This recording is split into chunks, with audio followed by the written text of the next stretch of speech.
Well, it's that magic hour. We can call our meeting to order at 6:02. I'm Vice Chair Rich Malikoff, and I'll call the Planning Commission of the City of Cathedral City for October 2nd, 2024 to order. She's trying to get your attention. Did I not do it? Did it not work? I think it wasn't on yet fully. Good job. You can start. Shall we do it again? Practice run. Could you do it with a little more flair? All right. Thank you.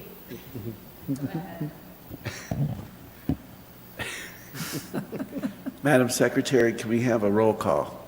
Certainly. Commissioner Member McPhail. Here. Commissioner Member Mead. Here. Vice Chairman Malikoff. Here.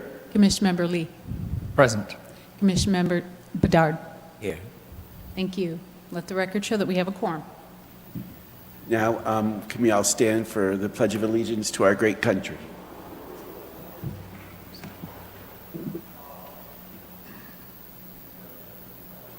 I pledge allegiance to the flag of the United States of America and to the republic for which it stands, one nation, indivisible.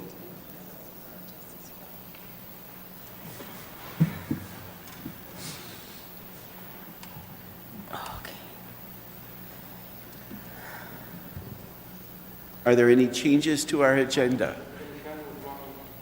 No changes to the agenda. Okay, if there's no changes to our agenda, we'll move forward with item 1, the election of the chair and vice chair. Is there a nomination for the chair? I'd like to nominate Commissioner Malikoff for chair. Is there a second? Second. And thank you, I accept. All in favor? Aye. Aye. Aye. Aye. And the motion passes unanimously. Thank you very much. On to the vice chair. Is there a nomination for the vice chair? I would like to nominate Commissioner Danny Lee. I'll second. We have a second, and call the question. All in favor? Aye. Aye. And it passes unanimously. And- So congratulations, we have a new vice chair Thank you. and And a new chair. Mr. Chair, if I may make a point of order, could I please read back into the record what the vote was? Yes. I couldn't hear you. Can I read back into the record what the vote was? Yes. Okay, so on the motion of chair, Mr. Malikoff being voted for chair, let the record show that Member Lee made the motion and that Member McPhail made the second, and the motion passed unanimously. And on the question of vice chair for Member Lee, Member McPhail made the motion and Member Malikoff made the motion and Member Mead made the second, and it passed unanimously. Thank you. Public comments. The public is invited to address the Planning Commission on any matter not on the agenda.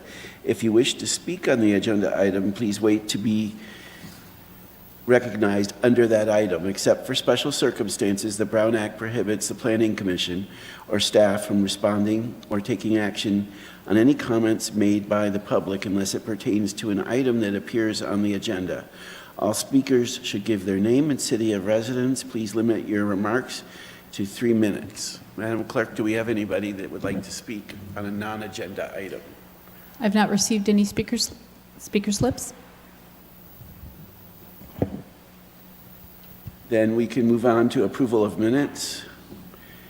On to the approval of minutes of August 21st, 2024. Are there any requests to speak on this from the public? And then are there any corrections or additions from my fellow commissioners?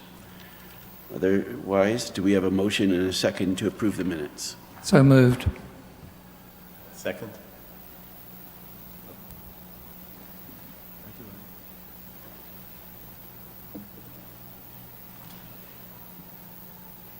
to wait for them to.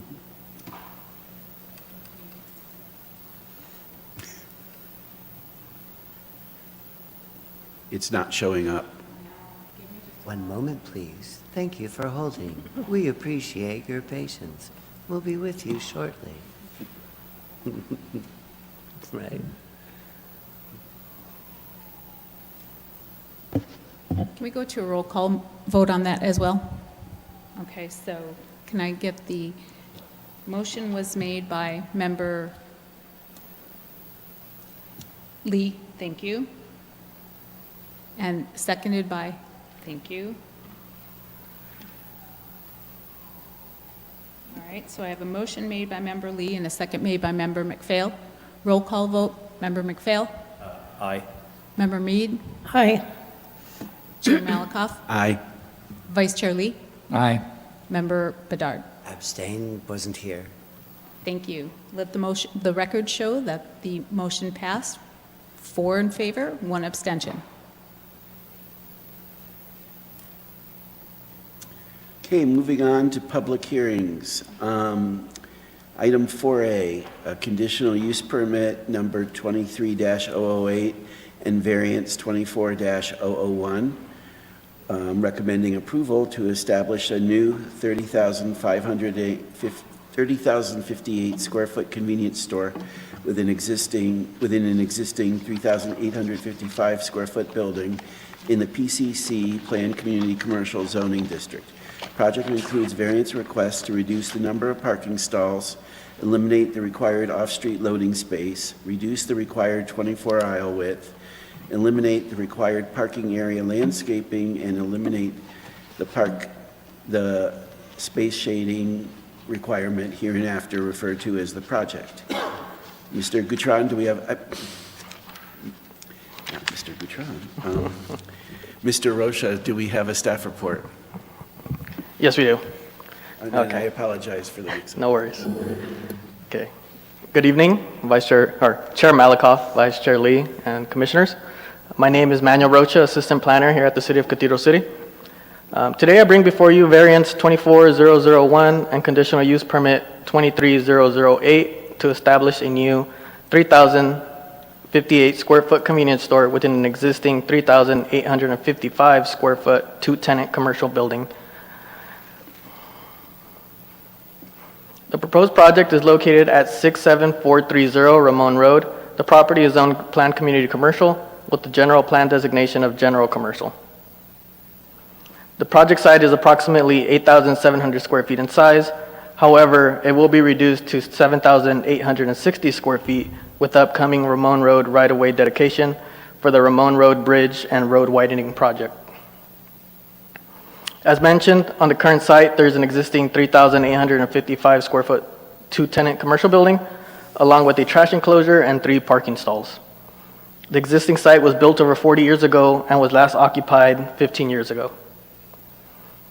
The property is bound by 3 streets, with quick car wash being located to the west of the property, and the destination Ramon Shopping Center being located to the south, across of Ramon Road. The properties to the north and east are vacant lots. The proposed convenience store will occupy 3,058 square feet of the existing building.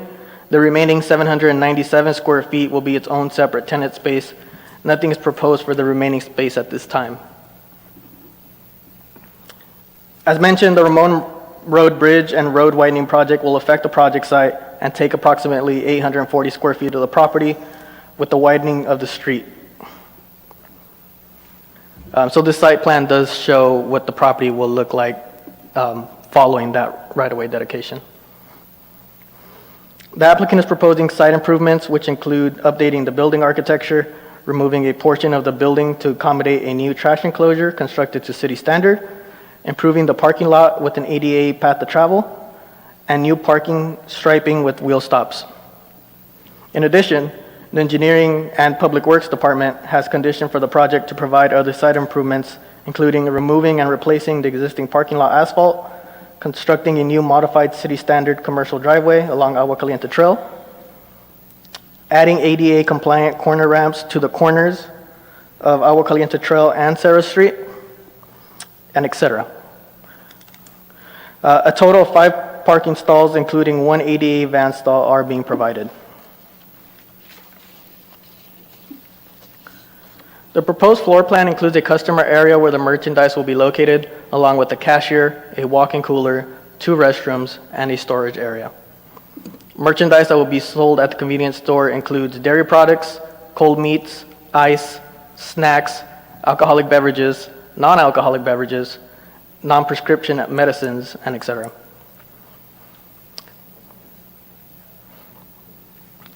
So upon initial review of the project, it was determined that various development standards relating to parking, loading, and landscaping requirements were not being met and cannot be met given to the existing site limitations. Thus, the applicant was informed that variances would be required. In order to grant a variance from any property development standard, certain findings do need to be made. These findings are explained in the staff report, but I'll briefly go over them. They include determining that the variances will not be detrimental and impact the operation of other properties in the area, determining that the project site is small in size and therefore has exceptional circumstances that do not apply to other properties in the vicinity, determining that the strict application of the development standards deprives the property of privileges enjoyed by other properties in the vicinity, determining that the granting of the variances do not constitute specific privileges inconsistent with the limitations of other properties in the vicinity because of the existing physical constraints, and determining that the granting of the variance is compatible with objective policies and general land uses specified in the general plan. The existing site was constructed in 1982 following the County of Riverside development standards, and as a result is inconsistent with the current city development standards, making it difficult for any permitted or conditional use to meet the existing development standards. The site is severely constrained by its size, location, and by virtue that is already developed with a building and parking lot, making it physically impossible to provide the required 17 parking spaces, a loading zone, and meet the requirement for a 20-foot wide drive aisle width. In addition to providing 5% parking lot landscaping and 50% shade trees for the purpose of shading the parking stalls. Currently, the building is deteriorated and outdated, failing to contribute positively to the community. The applicant aims to revitalize the site by modernizing it and introducing a beneficial use to the community.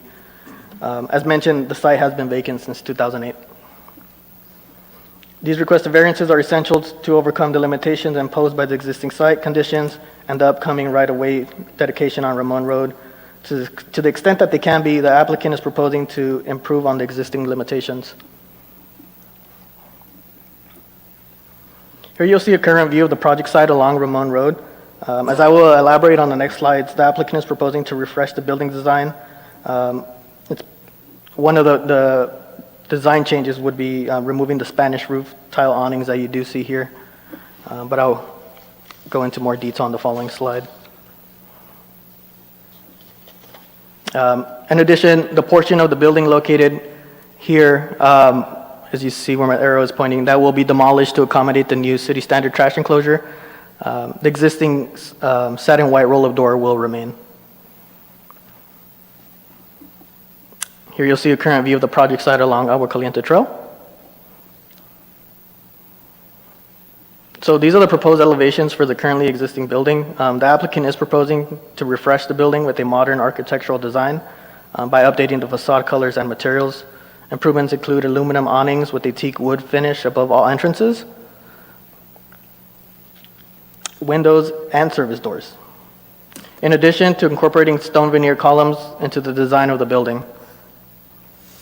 The proposed color scheme of the building includes a painted stucco and a warm butterscotch, fallen rock, and stone beach color. For clarification, the roll-up door you see here is located further back to the north of the property.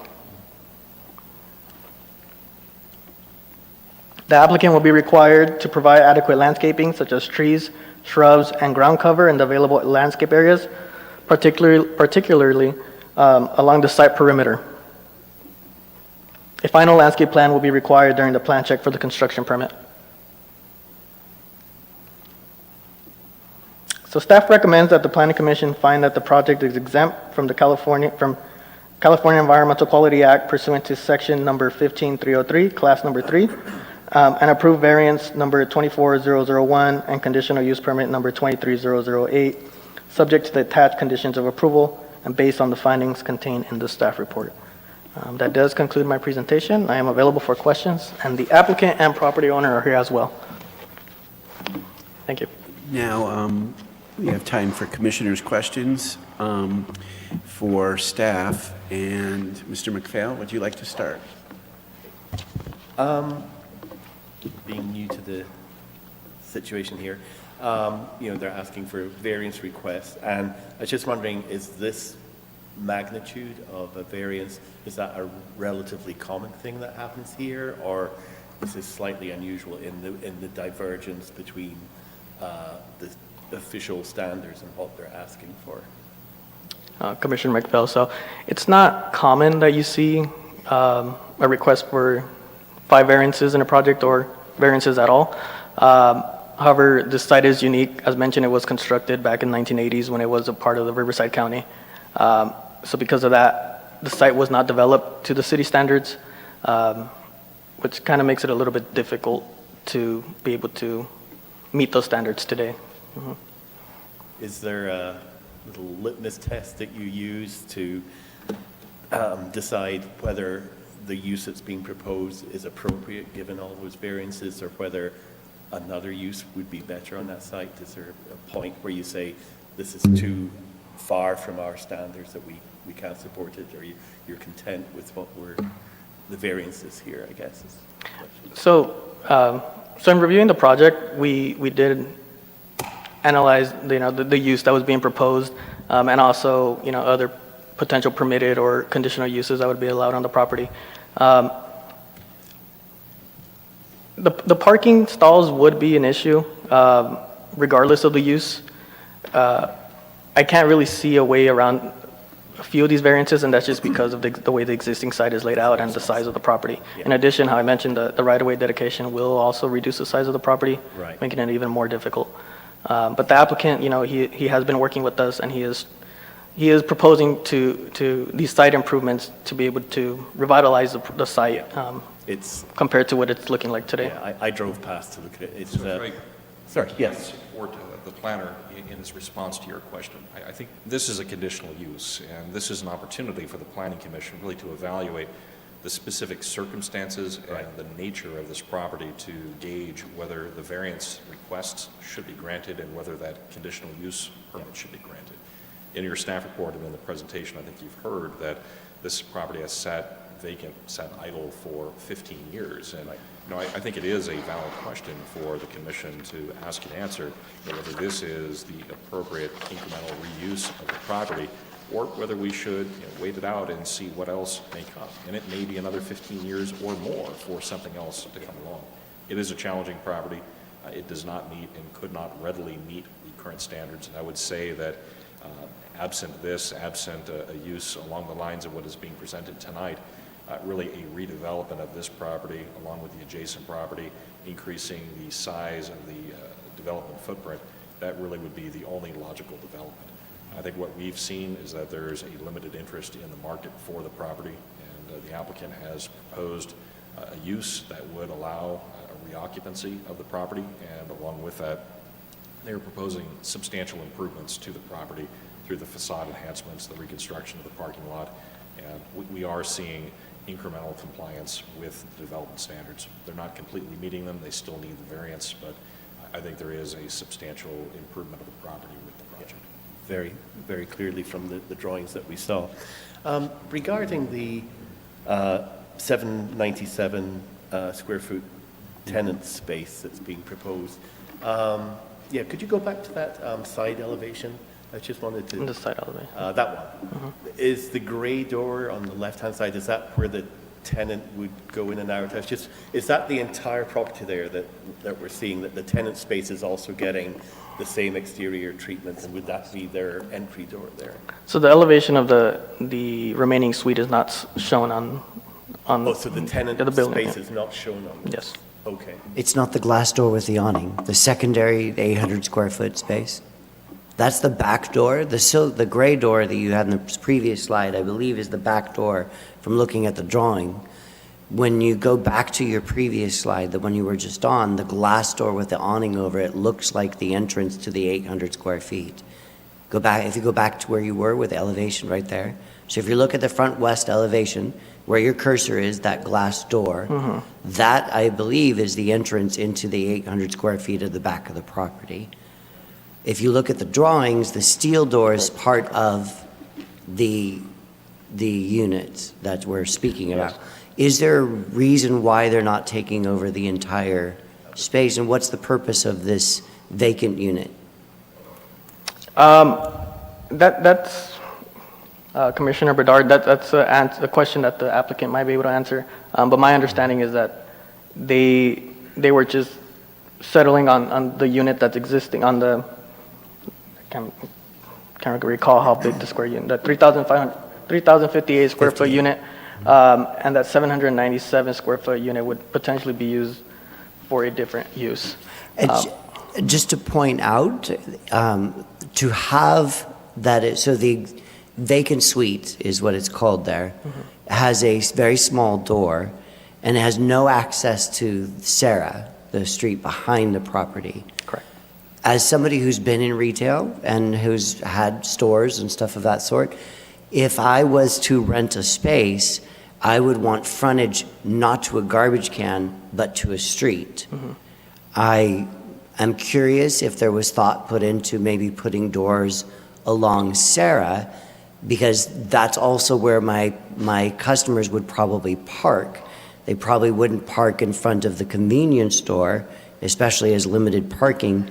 So I'm curious if there is parking available on Sarah, and if it would be worth inquiring putting actual door for that suite, which would make it much more attractive as a rental that open out onto Sarah and not to a single door compared to the double doors of the nicer unit, and doesn't open to the garbage cans. Yeah. Manny, is that back unit even in the scope of what we're looking at? No. See, that is not being presented to. But they're redoing the entire building and the facade of the building. So if we're looking at the facade of the building and future development for the space, I think I understand it's not in the scope of where we are right now, and it will impact the future use and potential rental of the building. So I am curious about that. So, Commissioner Bedard, the question you're asking is a very valid question, and I think it's really more directed to the applicant. Obviously, the limitations that you express does make it challenging to, excuse me, to fill that space. So, you know, a user would have to take that into consideration, and I think it would limit the type of uses. And it may end up being a business decision if the applicant comes back later and needs to add a door or something like that, which can be done looking at it administratively. But you may want to direct that to the applicant. Okay, and the facade that's being proposed, we only have a side street. We have Ramon and the trail. I forget the name of the street. Alga County Anti-Trail. Is the facade the improvements going to wrap around the building? Is it going to be on Sarah, or will it just be what we're being shown here? Commissioner Bedard, so it will wrap around the building. However, the opposite side of the buildings don't have any doors or windows, so they're just basically the walls of the building. Okay. Yeah, before we get back to Mr. McPhail, and then we'll go down the line, if the commission concurs on rotating that door to Sarah Street, and it meets the fire requirements, and it doesn't swing into the public right-of-way, then that could be a condition of approval. Am I correct? It could be. It may be a little premature not knowing what's going to happen with that space. There may be a user that comes in that doesn't need visibility, doesn't need, not dependent on a particular type of traffic. And so that is certainly a condition that could be added, that if in the future, however, I think. Well, if a future, okay, so if we didn't do anything, and a future renter wanted access on Sarah and it didn't swing into the right-of-way and it met all the fire requirements, then that could just be done through a plan check? Yes. Okay. Mr. McPhail, did you have more questions? Just a couple more. Yeah, I mean, Commissioner Bedard went exactly where I was about to go when I asked about that space at the back. I know it's not before us, but I just wanted to get a picture of, first of all, is the exterior improvements that we're seeing, it includes that 797. So the whole building is getting that upgrade and treatment, so it's not, doesn't look completely different, so that's good. And I was just wondering where a tenant would actually enter into that space, and Commissioner Bedard brought that up as well. Interior into that building, is there currently a division that separates that space from the rest of the space, or are they building a wall to separate? There's a wall in there already. There's an existing wall, yes. Okay.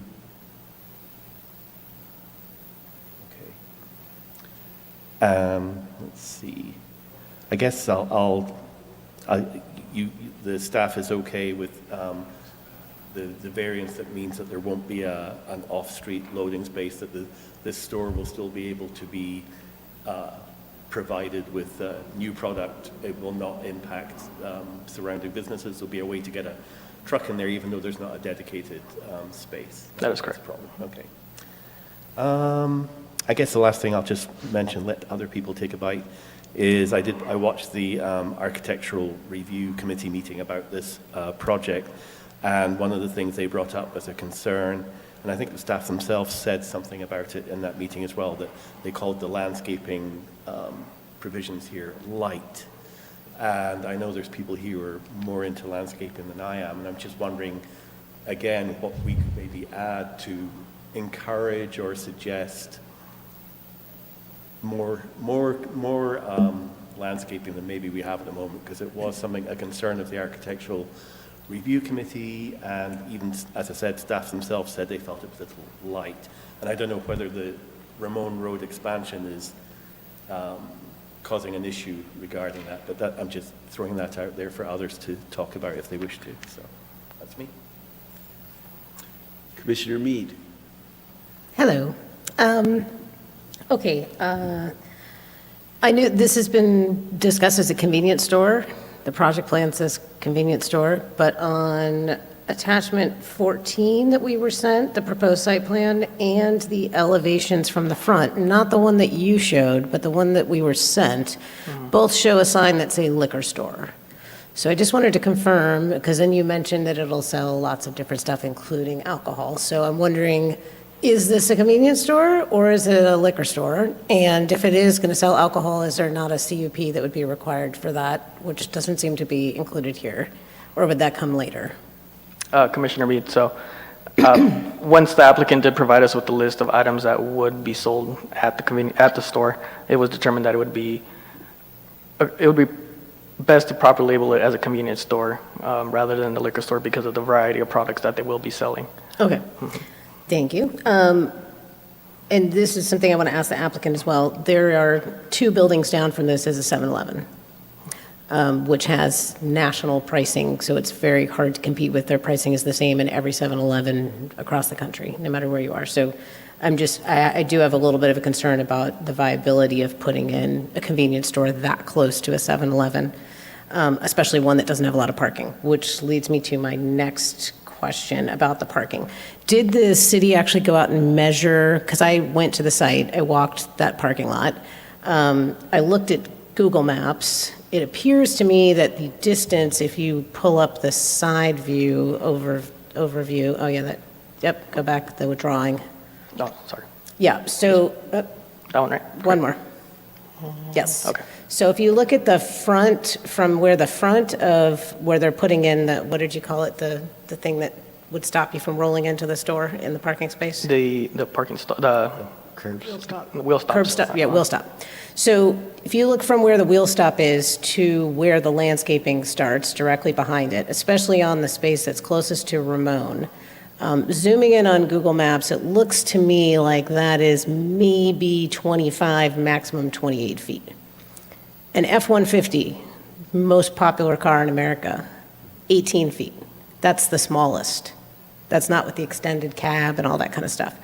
I don't see, having been on the site, how any reasonably sized car, especially one that's an SUV, a van, a truck, is going to be able to back out of that space.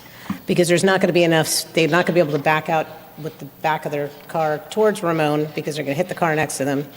And if they were to try to back out the other way, I think they're going to hit the car next to them. So I'm just wondering, did someone go out and actually make sure it's practical? Because to me, it just does, from having been on the site, does not look like it's going to be possible for cars to get in and out of there without backing all the way out towards the dumpsters and then swinging out through the driveway. Yes. So Commissioner Mead, the project was distributed to the engineering department who did review the parking area. So the typical standard for a 90-degree parking stall is 24 feet, and the applicant is requesting for a variance that allows for a 20.4 foot wall. Isn't that the width of the stall? No, that is for the width of the backing out. Oh, for the backing out. Okay. Okay. Yeah, I mean, I have, just having been there, we didn't pull in because the lot was covered with broken glass and stuff, but I have a small 5-door hatchback. I'd be impressed if I could back out of that spot that's closest to Ramon, and it's a small car. It's not a truck. Or when you think of, who might be stopping into a convenience store, workers on their way home, people are just stopped at the Home Depot, they swing in to get a drink. Like, I'm just imagining a lot of people in trucks and larger cars, and I don't see how it's possible that cars are going to fit in there. So if you have 5 stalls, which we already know is not enough because they're under the number and they're all full, it just seems like you're asking for an accident there. Well, this is a light industrial area, so there's actually plenty of parking on the street, so we don't encourage it. It's there to be used on a controlled basis. So if someone has problems parking their truck, I have an extended cab 3/4 ton, and I can get into a small space for that. I'll go in back and back. Yeah. All that stuff. It's fairly easy. You're right, it's a little tight, but to repurpose the site and make a non-performing asset into a performing asset, you gotta make some accommodations. Okay, so my next question was, the parcel, well, if you look on the city maps, this parcel is part of is bigger than what's being developed here. The actual parcel includes the vacant lot next to it, it looks like, on the city maps. Is that correct? This is a single individual parcel of the property line on the backside. Oh, okay, because the GIS map shows it all as one parcel, including the vacant lot behind it. Even though they have 2 addresses, it just show it as one parcel. That may be incorrect, but I would just wanted to confirm, because if that is part of the same parcel, I was just wondering if that vacant lot could be utilized for parking. So Commissioner Mead, the property is one parcel. It's just the developed portion. Okay. On the aerial view, when you're looking at that, and I recall at the very beginning, I thought it was that the way the parking lot on the aerial view and the lot lines on that county GIS, it almost looks like there's 2 parcels, but the 2 parcels you're thinking would be the parking lot and the building itself. When we get to the back of the building, that's a separate parcel. No, when you look on the Cathedral City mapping, if you go on the Cathedral City website and you go into the mapping and you go onto the city's GIS map and you zoom into this address, it shows a red line that goes around the building, and then it includes the vacant lot behind it, all as one parcel. Now, it does show 2 different addresses, one for the vacant lot and one for the developed property, but it does show it all as one parcel. It's totally fine if it's not. I just wanted to clarify because I was going to say, could that area be used for parking? So I did want to ask about the loading. I'm assuming you're not going to have a big, huge truck. Oh, sorry. A big, huge truck coming in because it's a convenience store and because there's limited loading ability. But where is the loading going to take place? Like if it's a small box truck with, let's say, soda or something. So the loading would, and the applicant could probably clarify on this, but the loading would most likely take place on Agua Caliente. They would park on Agua Caliente Trail or Sarah Street and load from there. Okay. I don't think there is any parking on Agua Caliente Trail because the driveway is almost the driveway full approach. width of the, That is correct. So the most logical location would be on Sarah Street, where they can also access the path of travel. okay, they would come in to the side, okay.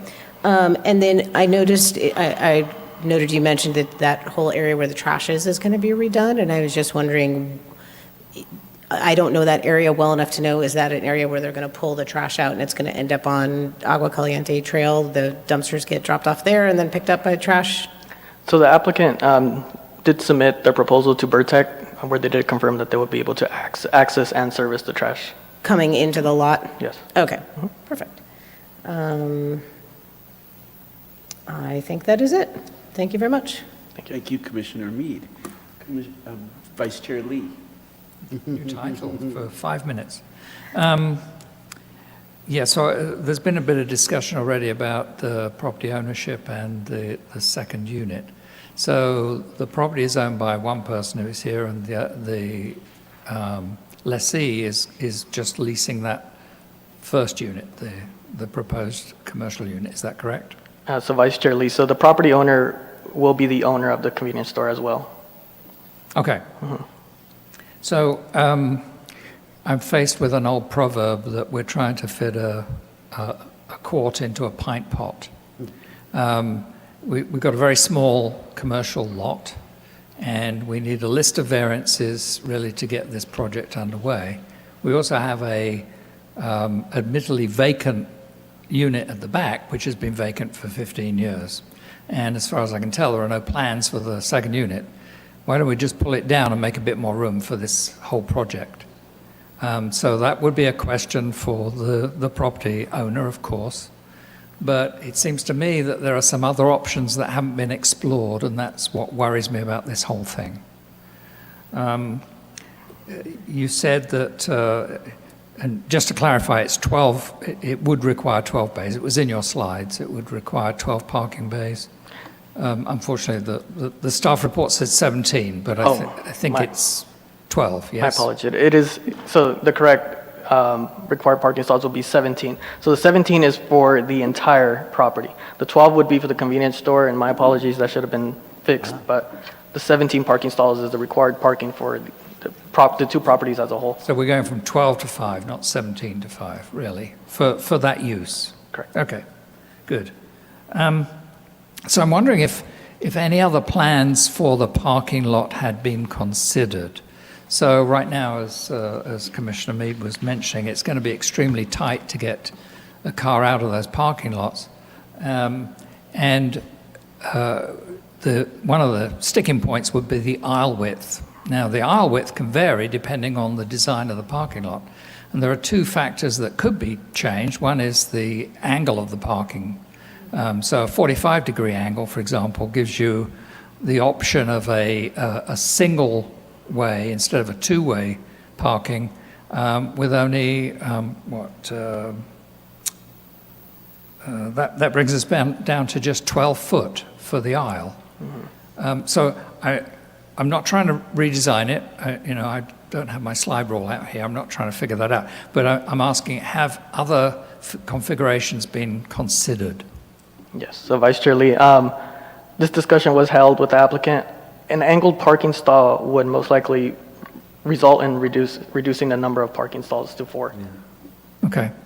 And how about the other fact?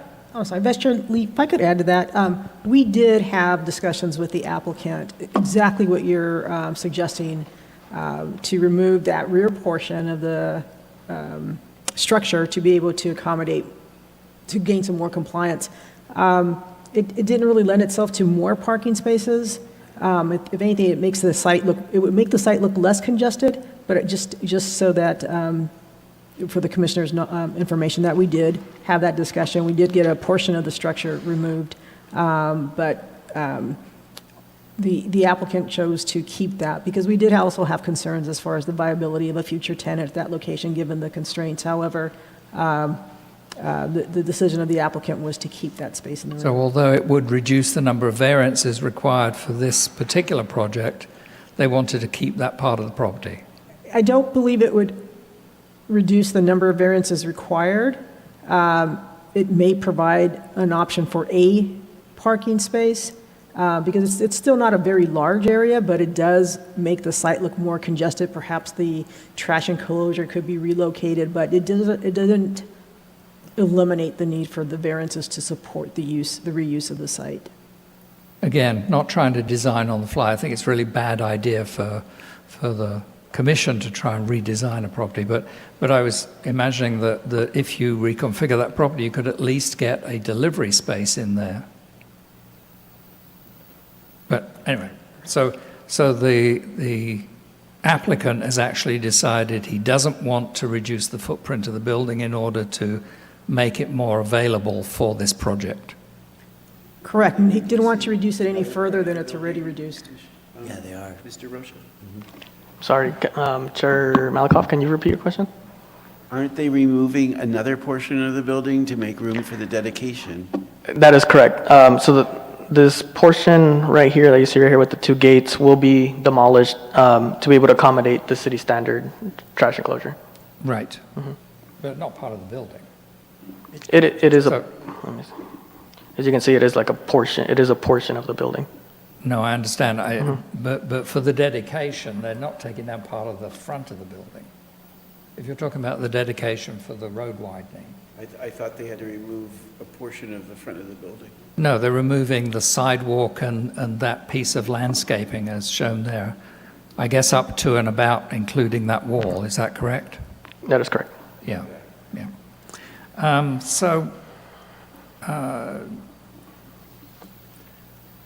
In terms of loading area, I have to disagree with the director. It is, not with the zoning, it is indeed commercial, but there is some kind of auto shop there. I've gone over there a couple of times in the last week, and on one occasion I was able to park just, and today I went over there again just to make sure, and I couldn't park anywhere near. And in fact, there were some cars double parked on one side of the road. So this is not an area where there's going to be a lot of free parking. And so the idea of putting a delivery van out there as well on the road worries me a lot. So if we'd been able to get the delivery van in there, I think I would have felt a lot more comfortable. In terms of the parking, we already know that we've had that issue with a number of projects, and we hopefully will be revising those requirements in the next year or so. But we also have to think about the viability of a project like this in terms of deliveries and in terms of customers. And the only other thing I had on parking actually was that I might even be okay if you went down to 4 parking spots and widened them to 10.6. And that gives us a slightly better turning ratio on the aisle. So at 10.6, we'd be at a 21-foot requirement for the aisle. So, that's another option. You okay? I'm okay. I think these are recommendations that the commission can make. The applicant is here, and I would encourage the commission to direct some of these questions on the operation. Yeah, I'm sorry. A lot of this is not you, and it's really difficult for me to separate the two things into what you're presenting and what the applicant might want to answer. So let me see if I can shortcut all this.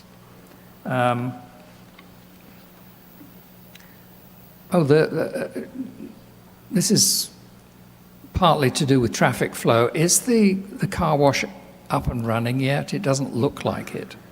So Vice Chair Lee, the car wash is not up and running. However, they have gone through plan check, and the project has been approved. So the construction of it will most likely be coming in the upcoming days. So that will also change the dynamics of the traffic in that area, because they have traffic flowing in from the back of that property and then coming out on the other side.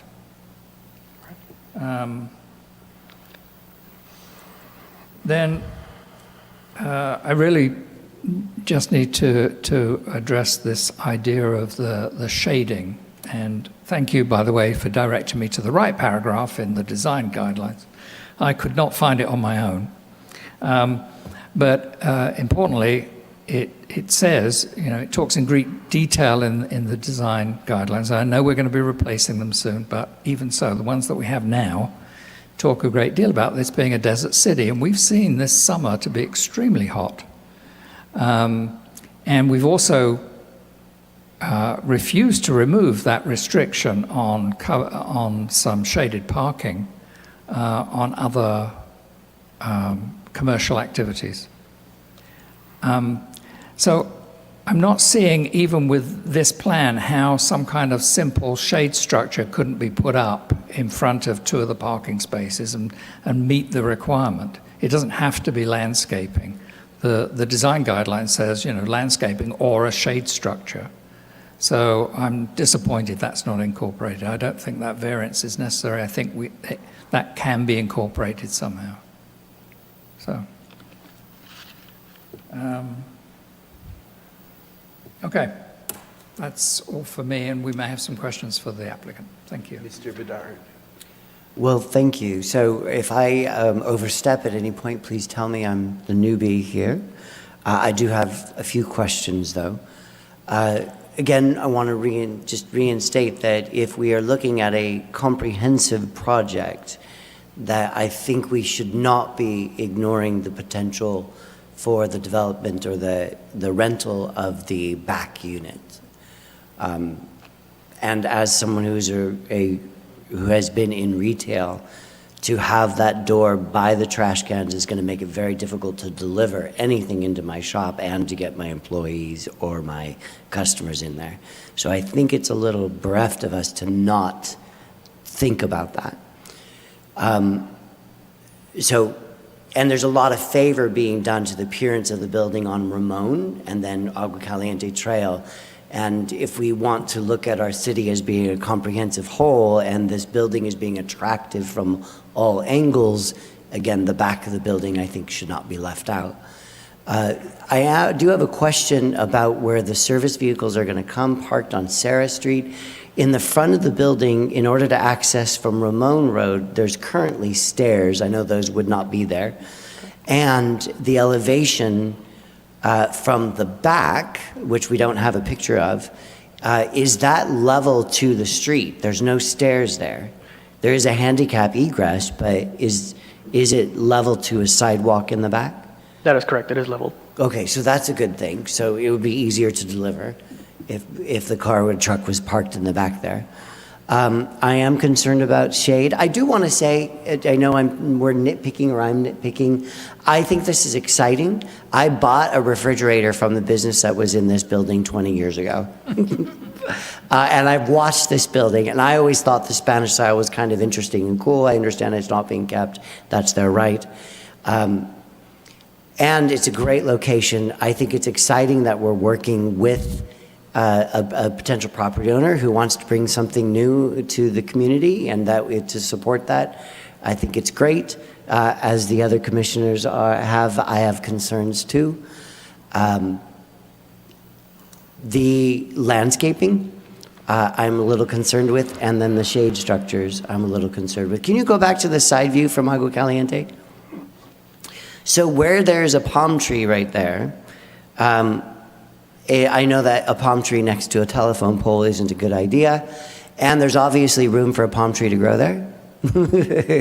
And there's no trees indicated on the plan in that area. There's the 3 Palo Verdes over on Ramon. That area, I have Palo Verdes, mature Palo Verdes in my yard. Their biggest trunk is maybe 16 inches. There's plenty of room to put at least a tree there. I come from a very urban area, and I know trees are miraculously able to grow in small areas. I'm curious if we look at the slide that you're on, if we look at the handicap egress, the space to the top of the handicap parking space, how it flattens out into the part right where your cursor is. If you go to your left, just like, yeah, there you go. But right at the corner of where the sidewalk and the egress is. Nope, back where you were. Go back to the corner of where the sidewalk and the egress, that little bit up, right in that area.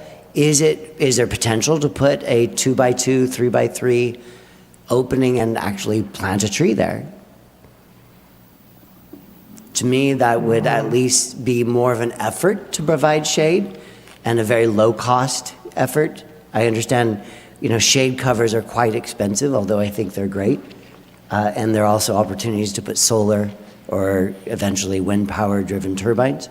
But that little corner right there, I've seen new buildings with a little 2x2 area and a tree in it. And shading a handicap space, as someone who has been handicapped previously, would be quite beneficial. So I don't know if that is possible in study. Commissioner Bedard, that is something definitely we can look into.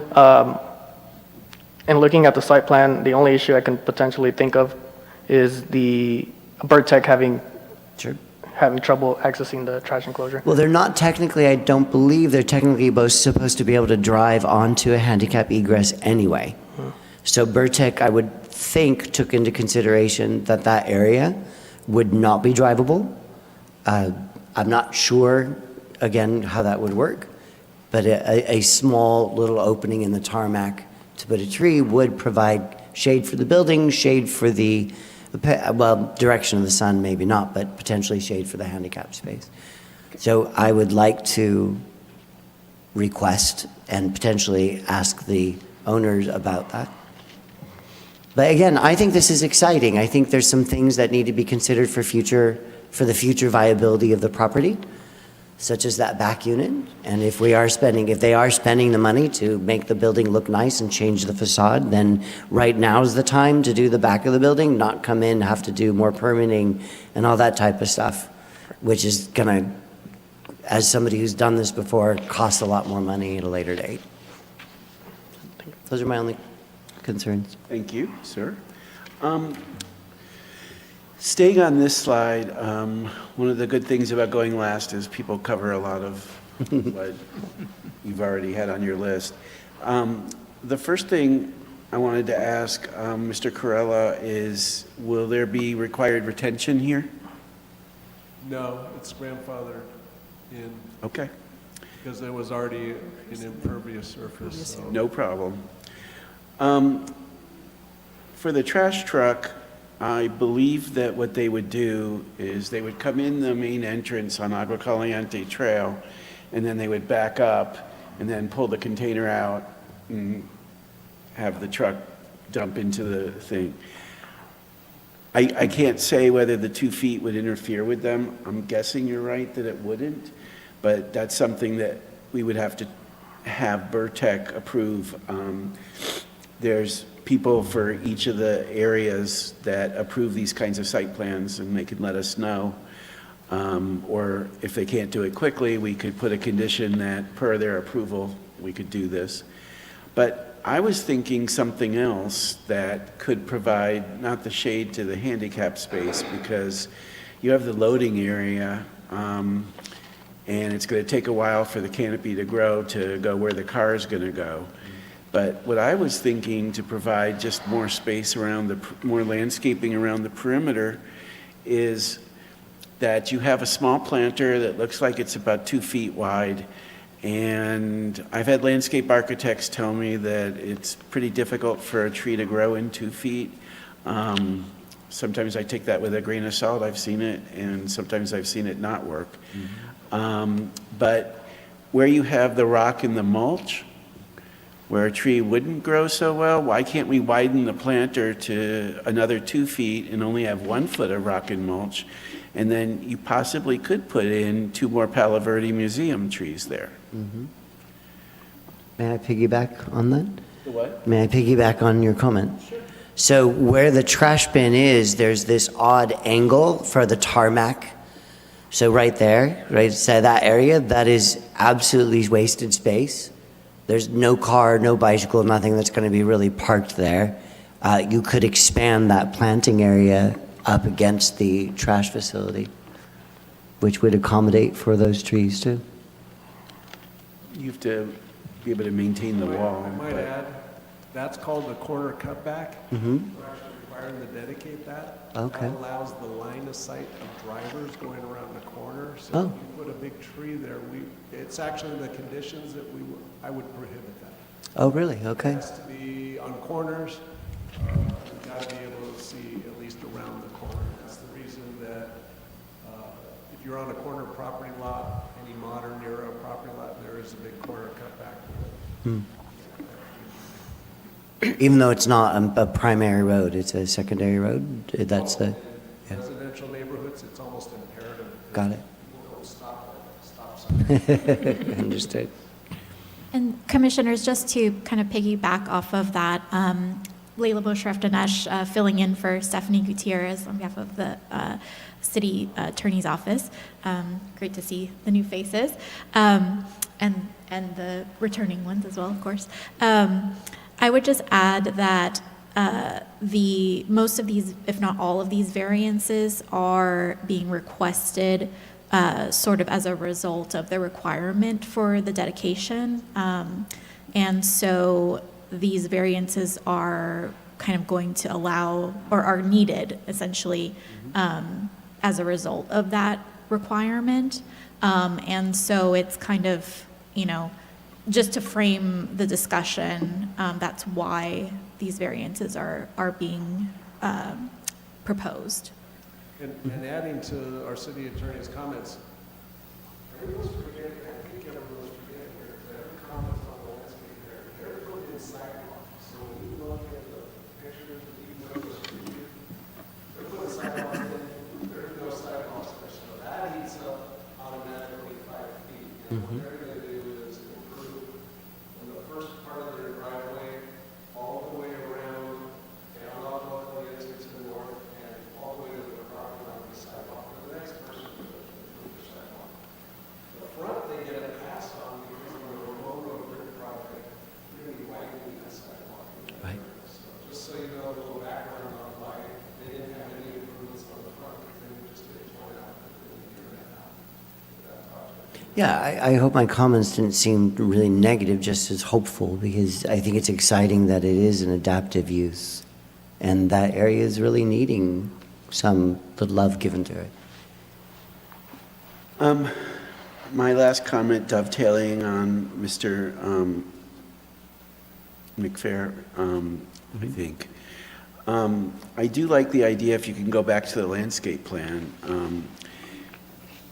putting up an arbor of some kind over the landscaping and then having a climbing vine like a star jasmine could work very effectively.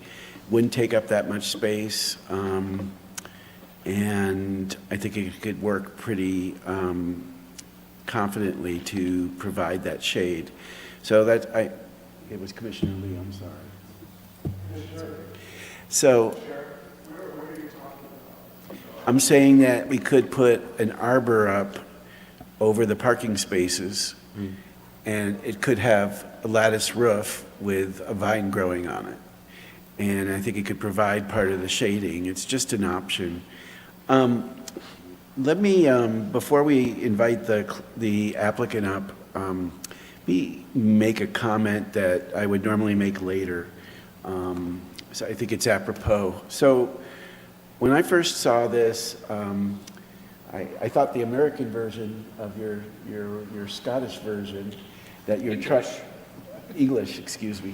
I thought that it was a square peg going into a round hole, and that there were too many variances, and that it was just too much. And then I had a discussion with our WISE staff, and they gave me some other things to think about. And I think here, and our esteemed director had mentioned this earlier, you could think about people assembling lots and building something bigger, which could happen in the future or it couldn't happen.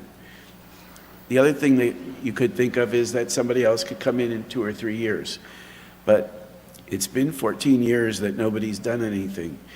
So as much as I think all of the variances are really important, I'm trying to balance what they're providing with the dedications and with the landscaping that they are providing and maybe a little bit more, and with what they're doing to the building versus the variances, and the possibility that if they don't get this approval, that the building will just go vacant for another 5 to 10 years, which really won't help us move forward.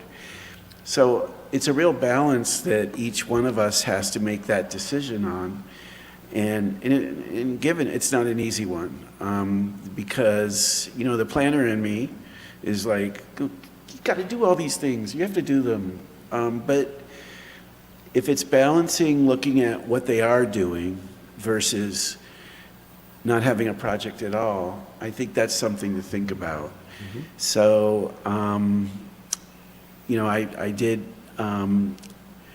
move more to the middle after thinking about it, because we have a problem with vacant buildings in Cathedral City that have just been vacant forever.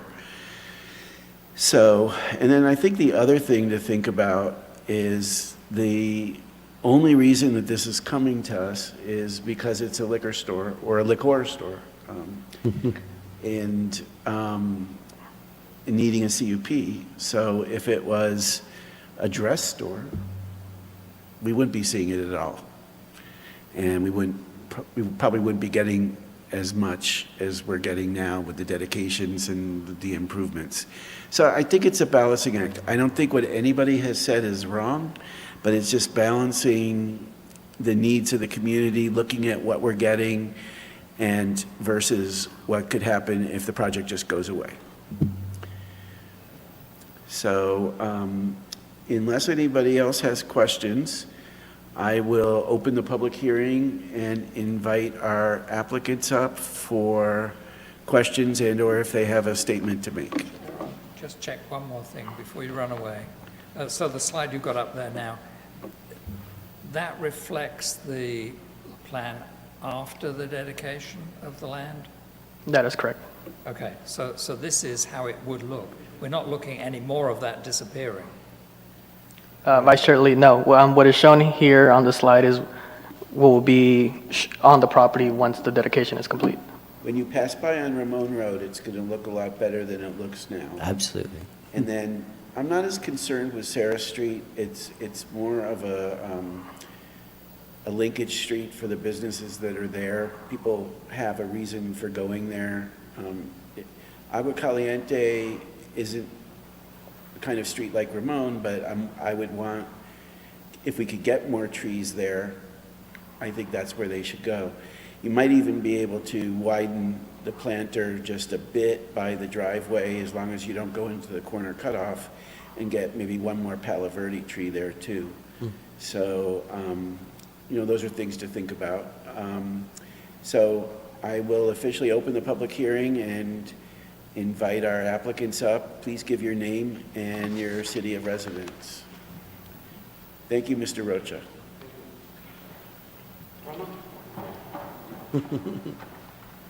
Hi, how are you? Hello, guys. This is Gattas. My name is Yamin. I'll help him translate and understand. Would you lift the microphone just a bit so we can hear you? Yeah. My name is Yamin Laktine. I'm helping Gattas, the applicant, with explain and present his idea. Oh. Okay. Then we discussed it with the planner regarding to remove the building from the backside. Even if we remove it, like we notice, we cannot do nothing even there is no space to park an area. Then is to be better than just get it done. It's nothing to remove it. That's the point about this. We open to do more landscaping, whatever we need to do to get shaded area or more nice area. We can work more on the elevations to prevent, but that's what we have, that the property, that's what we can do most likely. And I think too, if there's any other ideas, we try to work on different ideas or any other development on the building, we'll stuck the same situation. There's no parking, there's no loading area, there's nothing. Then hopefully we get something here, help us to work on this property, and we already buy it, and when we buy it, we try to get to the city and understand what we can do on this property, and nobody explained, and even we didn't know there's a development on Ramon area and all that. This the other issue. Before we do that, then let's be honest with you, we're not so happy with this as a investment, because after all this cutting area from the property, it's paid for nothing, you know? Why don't we start from the other end with Mr. Bedard? Do you have any questions? Again, there's a couple things that I think for future, support, but that you're adapting to an area that is a problem and you're changing things, and I think it's nice. I feel very positive about it. Again, I would encourage you to maybe come back and find a way to put another tree in. No, for sure. As I told you, we're open to work more, and because we already bought the lot, Yeah. and we're gonna just sell it again. And you can, again, my concern is future development. If you own the building, you're going to want to, and they're leaving this space in the back as vacant for a future tenant to make it accessible and really nice for that because tenant. we asked to the planning if there's any chance to get a parking approval on the Sarah Street or even on the Agua Essential, and they said, for now, there's nothing. We cannot approve any parking outside. Then, okay, we'll keep it Bagnet closed. At least we can start from business here and get some money back and trying to do something else, Yeah. Thank you for investing in our city. No, I don't have anything for the applicant, thank you. I have a question for the applicant. Will you be accepting SNAP, and will you have a good selection of fresh vegetables and fruits and meats for people to buy with SNAP?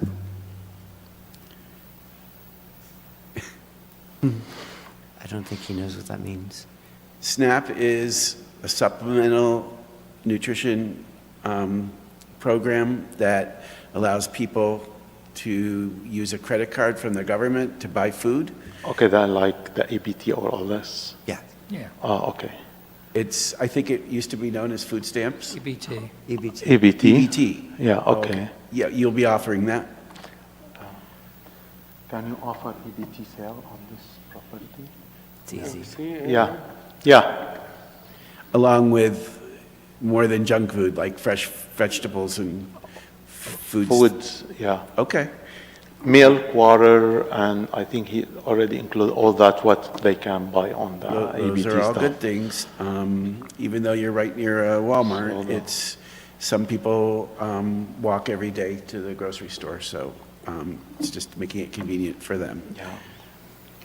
Commissioner Mead, any questions? I think my only question is are you concerned about the fact that you're so close to a 7-Eleven? Do you think that you're going to be able to actually succeed with a national chain so close to you, who may be able to undercut your prices? Actually, that's the business what we used to do, and that's why he bought the property trying to do the business. But I know there's totally different between this and 7-Eleven. Okay, what would you say are the differences between this and Between 7-Eleven? there's alcohol, which is bring more people, beverage, and the beer and wine, all that, like addition to the other sales. How much of the business would you say is going to be beer and alcohol and wine? Oh, that's a question. قديش بتبيع بيرة وكحول والليكر بالنسبة لل 30 35 يعني 30% من قيمة الشركة. Like 30% to 40% from the sales. You mean in terms of revenue, or do you mean in terms of stock? Like, if I go into the store, is 30 or 40% going to be alcohol, and then 60% going to be other stuff? Maybe, regarding to the design, it's showing you where the walking area will be like beer, wine, and water and soda. Okay. And the shelves behind the counter will be just the alcoholic.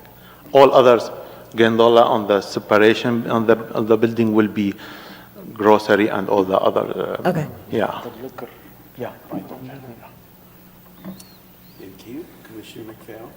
I guess I would just reiterate what Commissioner Bedard said. I know it's not before us, but I was just wondering, in terms of the vacant suite at the end, Yeah. does the applicant has he thought about what sort of enterprise might go into that sort of space? Any ideas generally what he's thinking of in terms of who? For now, there's not, because Nothing. we know we will not have anything on. For now, if Yeah. we not try to do any, because we check what other option, even if we include it as a storage, Yeah. will increase the space and more requirement, then I will not get any, I don't need all this area to be storage for the building. Then even if I keep it vacant now and get another chance for any investment or any development on the area, it's better than just like, So potentially, maybe if your current proposal does well, you might expand into that. yeah, have a storage because area I cannot do yourself. nothing and expect like do storage, especially on the back. Yeah. Right. And if that's solved this, if there's the problem with this, we can include it right now, and then if there's any chance in the future, separate it and make another business on it, we'll be open for that too. Thank you. Okay, so we'll close the public hearing and commissioner discussion and/or questions. So, based on my notes here, I see basically three things. Do we do the motion first? You have to open your motion to have discussion. No, my- By the way, for staff, I think we've all been logged out Yeah, we of have. the voting system. The whole system. Is there a motion so that we can have discussion? For purposes of discussion, I would move the motion as listed by the staff in the staff report. And do we have a second? Second. Okay, so we have a motion and second, and now we can discuss it.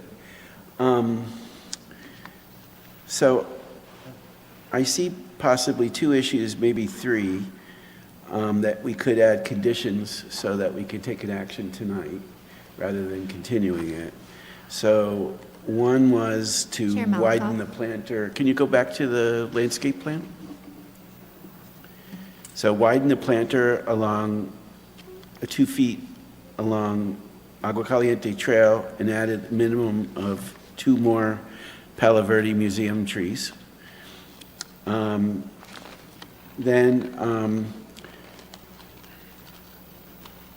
To the planning director's approval, an arbor going over the 4 spaces, but not the handicap loading area, that would have a climbing vine such as star jasmine or some other climbing vine to provide shade to those 4 parking spaces. And the last one, which I'm not sure about, if we were to provide a planter for the handicap space, it would really go over the handicap loading area, right? No, it would be just next to it. So it would be in the loading area for the handicap space? No, It would be where that square is. yes, no, because that's the egress. So it would be right there. So right in that little area right there. The cutout. Yeah, it would be a little cutout in the top, and just enough to put a tree. Chair Malakoff? So it'd be like a 3x3. Or smaller. Chair Malakoff? So the motion right now before the commission is to approve the project as is. So I would recommend that we first take a vote on that motion before. You had to make the motion to open it for discussion. So then we can make a friendly amendment to add these things on. We haven't actually added any amendments at the moment, we're just discussing the motion. Well, you have a motion and you have a second, so generally we'd recommend, We can't voting on vote that. until we have a discussion on it, though. So can we have a Otherwise, what would be the discussion point of the before- discussion? Can we have a discussion before we have a motion? Yes. Okay. Normally, that's not the way it goes. Yeah, that's always been the case, that we've had to open a motion or propose a motion in order to start the discussion. So Because then you the have public comment again. advice is the opposite. that we should discuss before proposing a motion? If you'd like to discuss and amend the motion, that's fine too. Generally, we try to handle the motion as it is and discuss prior, but if you'd rather, We need to withdraw the motion and then discuss what we want to do, or? you we can keep also, the motion you on can the also floor? amend the motion. We can keep the motion on the floor and discuss what we want to add on to it. Yes. So that's where we are.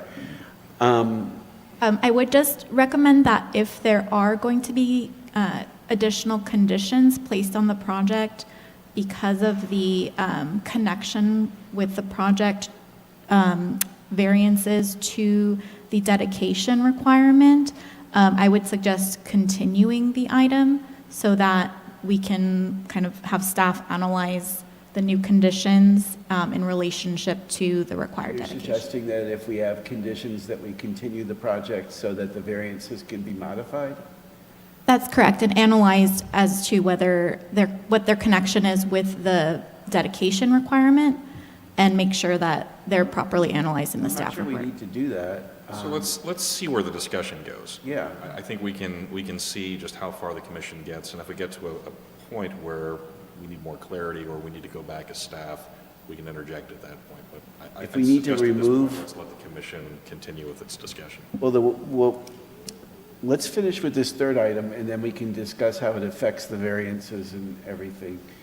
So if we were to put in a 2x2 or a 3x3 planter, I don't think a 2x2 is big enough, but if we were to put in a 3x3 planter, I would think that we would need to phrase the condition in such a way to get approval from Burtech and the community development director to their approval to make sure that it works correctly, it doesn't block any ingress or egress. I suggest we go down the line and see what other discussion there is. I mean, those are all interesting points. Those are the ones I wrote down that everybody, I didn't make any comments about landscaping okay. Well, we could, or shade. all right, we could. I mean, I think those are great comments, but they're not my primary concern. As far as like, right now, again, don't want to ruffle any feathers, but I think the variances, if this was to vote right now, I would be in a place where I'd probably vote yes for it. I would like to see a couple things done. I don't know if there's a way to say, yes, we vote for these, and we would like to amend a planter, or we'd like to amend something else. But this is a lot of money, and I think that as business goes, it would really help bring up the quality of this part of our city. Well, let's go down the line and see what the rest of the commission thinks about the three things I've listed, or want to have any more conditions. Well, it's just discussion. I mean, are we not allowed to discuss without making a condition to add to the motion? Isn't the point of this discussion to? That's what I was Yeah, trying to yeah, do. okay.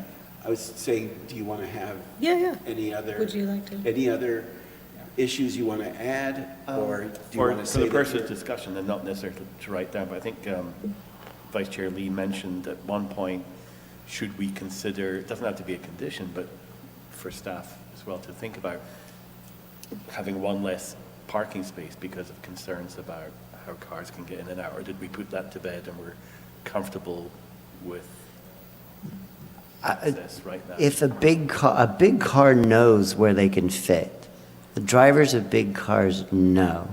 So to have the available parking spaces for the smaller cars, I think is great. And the big cars just going to need to know that they're going to have to park and walk. They're going to be on Sarah or wherever they're going to have to park on Ramon, and they're going to walk. I think the more spaces, the better, than the less. Again, just as discussion. Are you saying if we reduce the number of parking spaces, we could add more landscaping? I wasn't necessarily linking it to landscaping, I think more about safety of getting. But more in and out. for manipulation of cars and Yes. trucks? So I mean, in terms of the parking, the aisle width is smaller than we would desire right now anyway for safe turning. So there is a reason that the standard says 24 foot for for safely backing out and turning in a parking lot. So these are already below that standard, and that's why we've got the variance. But it's going from 24 to 20.3, so it's a kind of large reduction in size. The reason we have a standard, presumably, is to ensure that we have safety for the use of this facility. Now, sort of a bigger point, let me just put it out there. So, this is an ugly duckling. You know, this property's been vacant for years and years and years. And if we don't do anything, it would remain vacant for years and years and years. That doesn't mean to say that we should do something, anything. And I'm not saying that we won't, but I don't want us to get to this point where we say, well, you know, we absolutely have to accept all these variances just because otherwise it would stay there as an ugly building. And, you know, we have a whole area there that's really, really badly needs further development. One of the great things would be if somebody bought all the lots and just joined them together and built something nice, you know, but we can't make that happen. So we're stuck with trying to improve whatever's being proposed to us and making sure that it's reasonable for the location. So that's my two big concerns were the parking would be too tight and we'd have people having accidents or problems, and the other was that there really isn't on-street parking available because of the other businesses in that area. And so, you know, deliveries will possibly be an issue. I certainly agree on shading of the parking, but I don't know if there are solutions to those two issues. I'm just proposing those as being concerns if we do go ahead with these variances. Commissioner Mead? Yeah, I mean, I think I agree with you. I feel like we're being put in a tough position here, and I feel like this is the second project that's been kind of presented to us as, look, this has been vacant for many years. Someone's come along, they want to do something with it, even though it's not appropriate for the property, it goes against everything that we have in the plan. We have to make a whole bunch of discretionary changes to allow them to do something that we, as a city, didn't intend for there to be there. And I think I'm personally just a little frustrated because it seems to me if we are concerned as a city that we have all these vacant lots and these places that need improvement, why are we not going out and figuring what could go here? I mean, to me, this building is perfect for something that's appointment only. Massages, lawyers, anything that isn't going to have a ton of people just showing up wherever. People who need to set an appointment and show up, and you know there's only going to be 3 people there at any given time because of the parking, because of the way it's situated, because of the location. So it seems like we could be going out and saying what would be a good use for this, and then let's go out and pitch it to people who might want to build that. We're instead waiting 20 years for someone to show up and say, hey, we know this isn't what should go there, but we're willing to do it, so let us do it. I think, you know, they've already purchased the property, and to say that we would deny them the ability to use the property would be terrible at this point, and we all agree it's blight and it should be improved. I just think it's unfortunate that, to me, this is not the space for a convenience store. There's nothing about this lot that says this is a good spot for it. And so I think the best we can do is try to make it work as good as it can. And I am still concerned that the viability, both from what you brought up is the empty space, whether or not they're going to be able to rent that out. I'm still concerned about the 7-Eleven right next door and whether or not they're going to be able to get enough business, especially since they don't have a lot of parking. My concern is that in a year, 2 years, they sell the property and then we're back here again. So what can we do to make this better? I think there's still an issue with parking. I think, the shade stuff is nice. I'm always for that. I don't know that it's a make or break for this particular project, though. I don't know. It's hard to regulate competition. I mean, No, and I'm not suggesting we do. I'm just saying, to me, everything about this says this is not an appropriate use for this property. But it is what it is. So, other than the parking, which I think is, to me, the only thing that is solvable,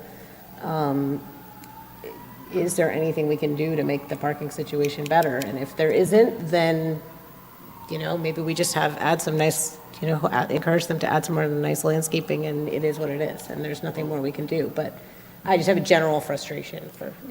I have an idea, but let's let Mr. McPhail express his thoughts, as everybody else has. And Manny, why don't you bring up the variance screen with the list of variances? And do you have any other comments, Commissioner McPhail? I concur a fair degree with what Commissioner Mead just said, that I did notice, that there was a 7-Eleven 3 buildings away. There's also a liquor store on San Luis Rey round the corner from it. So it's like, okay, but as you said, we're not planning where what sort of business should be there. It's just a concern that we're putting something in here that exists round the corner already, but that's just a statement to make. It is a very small site, and it's very constrained, and I do completely understand how it's been vacant for 15 years, and this would be a great improvement. How long this business might last, I guess that's not for us to concern ourselves with, but it will certainly be a vast improvement of what's there right now.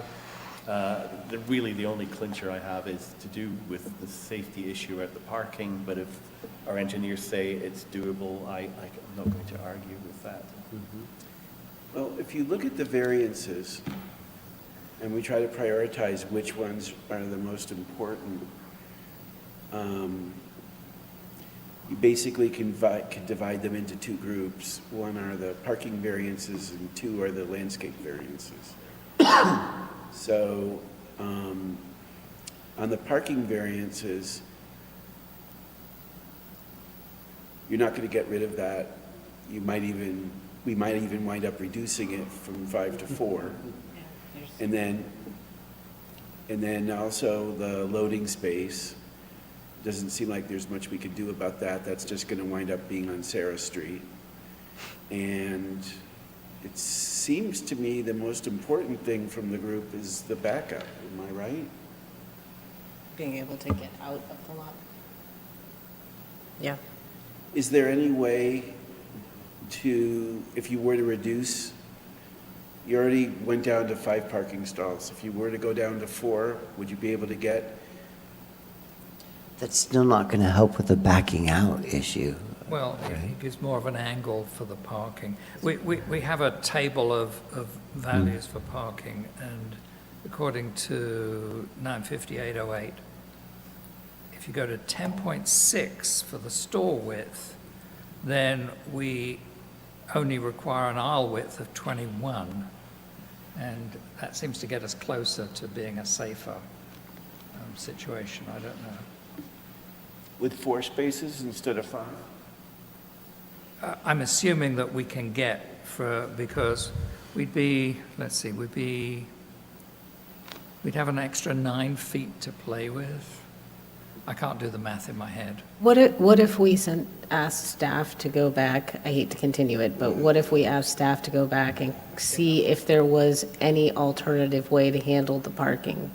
I think that would That be an would idea. improve, I mean, I guess that would be maybe my suggestion, to say, you guys know this better than we do. If you got really creative, is there anything else that maybe? I think there's two sides to that. There's what staff can look at in terms of alternative options. I think the applicant also has a role in this, and what the applicant's needs are for the operation of the convenience store. And I think that's a very good question to ask the applicant as well. If they're steadfast that they need 5 parking spaces, then I think we're really set on a 90-degree parking space. But if they're open to looking at this, we could look at that. The other option is, if this were something that the commission could support with an angled parking space, reducing it to 4, if that was something the applicant could support as well, that could also be a condition of approval and the plan cleaned up after the planning commission hearing. Can I ask I know sometimes in gas stations, you have the main parking in front of the little mini mart, and then there's a space or two that are at the end of the lot. Could there be a space, if you got rid of some of the landscaping, next to where the dumpster is? That just pulled straight in and then pulled out, straight back? Still have to back out, so it's kind of still the same problem. So no? That's actually, it's already city right away. Okay, Because there is a gap in there. okay.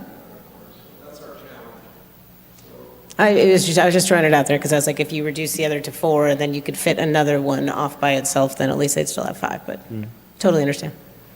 A point of question to Mr. Rocha. You had mentioned that the staff had had looked at the parking situation. Was there consideration for the suggestions that we've been making? In terms of the angles of the parking stalls, we figured that the 90-degree angle parking stalls would be best, just because we'd be able to accommodate 5 stalls rather than 4. I guess our main concern was being able to provide the most parking stalls possible, rather than, looking at alternative options, and that would reduce the parking stalls that were going to be provided. So your recommendation is this is the best that, under the circumstances, given the size, the shape, all that type of stuff, this is the best that we can do. So bringing it back as a commission would just come up with the same results, pretty much? So Commissioner Bedard, not necessarily. I mean, we can definitely speak to the applicant if that is something that the commission requests. However, there is also a possibility that, yes, we do come back with this exact same design. So really, the only change would be reducing it from 5 to 4 and widening the spaces. Correct. And the applicant can say he would like to have 5 spaces, or he's good with 4. But to me, it's just not a sticking point, so I'm just curious as to what the outcome, would the outcome be, would it make it really any better? And ultimately, we're kind of even worsening the lack of parking Exactly. by making it 4 instead of, right? So, I mean, it's kind of a no-win situation. Right, so I'm just inclined to Yeah, say it is I know. what it is. That's why I was like, and- were there any other creative ideas? Do they think there are any creative ideas? Because if not, then maybe what we have in front of us is the best we can do, short of maybe some landscaping improvements. And despite my concerns, there may not be anything that can be done. And Which Mr. I'm Chairman, willing to- if I may, because we did spend a lot of time looking at this, Manny and I, with the applicant, and trying to determine how can we get more parking spaces, or how can we get more landscaping? Because those are things that we felt were important as well. The site is severely constrained, and so the issue with the angled parking is typically you have angled parking when you have, a one-way, you have a mechanism to come into a site, you have that angled space, and you have an out. You have more than one access point, and we don't have that here. So angled parking makes it difficult to how do you back up and where are you going? And then with the landscaping, we've been looking at it. Even earlier this morning, we were talking about how can we put more landscaping in that doesn't impact line of sight, right? Because Ramon's a very busy street, and so how do we not impact line of sight? How do we get some more landscaping in? And so one of the things we're talking about is down by the parking light, the light pole for the parking lot. There's opportunity there. How can we put more landscaping in that also doesn't impact a very tight and constrained site when you have vehicle maneuvering about? We were trying to not have landscaping or trees within that area that we maneuver. So we have been looking at these things. We have been trying to figure this out. We want to be, and we're cognizant also that there's going to be some widening, and so we want to make sure that the landscaping we put in there, the trees we put in there are viable, that they'll be able to survive. And so I would suggest that if we were able to put another tree, that we look at that area near the parking lot light standard, because there's some room and it won't impact how vehicles maneuver the site. But I just wanted to present to the commission that the discussion you're having in the different options, we've also been doing that as well. And so I just thought, just more food for thought. No, I think it is really helpful to know that you guys have already gone through this. So obviously, we don't know, your internal conversations, which is why we asked the question. So thank you for that. It seems to me we have two options. One is to send it back for some creative solution to not the number of parking spaces, but having a proper backup and possibly putting in a little bit more landscaping. But before we do that, Mr. Corella, in the 5 spaces that we have, is the 20.3, if it's a Chevy Yukon, is there enough room for them to get in and out? Oh, a Chevy Yukon? Yeah. Well, I picked what I thought was a big truck. I could be wrong. 250, it's going to be tight. The challenge is, even with our standard parking spot, 24-foot drive aisle, 18 to 19-foot long stall, 9-foot wide, a lot of people can't even park their truck. When it's side by side by 2 other trucks. So there's a little skill set because those are our standard parking stalls. People that don't have to do back. So even if they met our standard, it's still going to be tight. Yeah. Oh, yeah. But for that person in that last stall, they're going to be backing now. There's going to be less landscaping there because of the road widening, right? And you said the sidewalk's widening there. So the back of their truck is going to be over the sidewalk. It's going to go over the landscaping. Yes, on Ramon Road. We lost our ability to see all the plans on our screens because we've all been logged out. So all we can see is what's up there. Here. Yeah. All we need technically for MUTC is 5 feet, a 5 foot more to be able to back your car out. Okay. I mean, if it looks like a lot more space there than it is when you're standing there in person, though, because that to me looks like what's there now. But you're saying that what's there now on the hill is all going away. It's a very narrow strip there between the top of the hill and the parking lot in real life. I just. It's all narrow, but you do have that 5 feet doesn't look wide at all. But I'm still not logged in. I still can't get back to none of us are. Can't see the agenda or vote on Yeah. It's not that we're not logged into this screen to see that, it's that we're not logged into the meeting anymore. See, we're all logged out, so we've Meetings have lost gone the for a while. agenda and all the supporting documentation and everything. Stop and everybody sign back in? It's been gone for a while.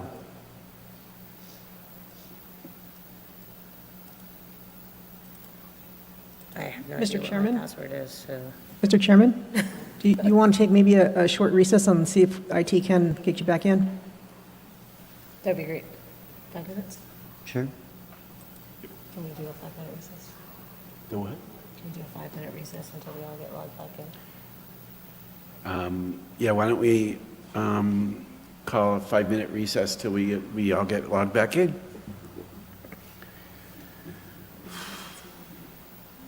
Because that was I think that was the last motion, the one that got stuck, and we did a roll call instead, because this never came out. It just said meeting. Couldn't do anything. That's what we did the roll call. But this is the new one, though. Oh, yeah, this is the new one. Yeah, I've moved on. Yes.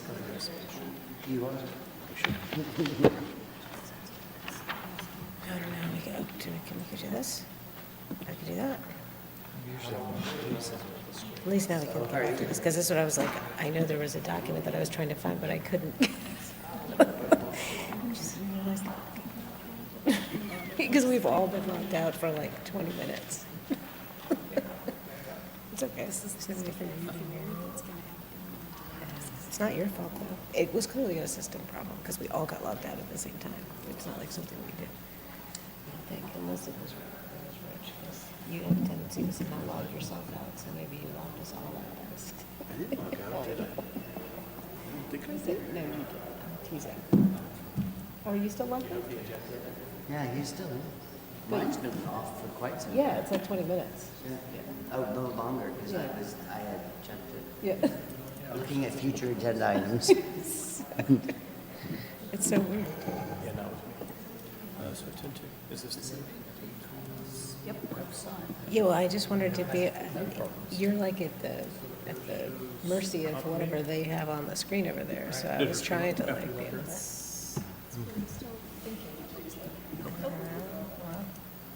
Sometimes it, there we go. Yeah, 'cause I was gonna say sometimes it.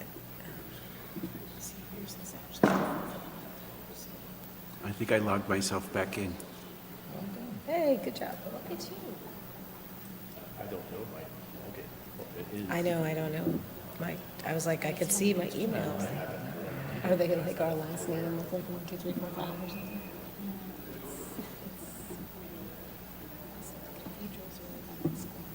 Hope.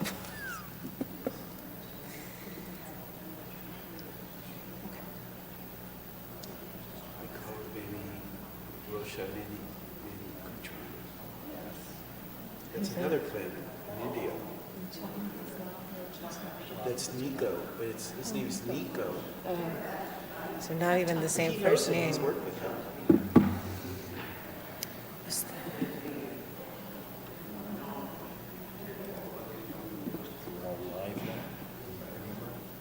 Yes, I've got it back. Well,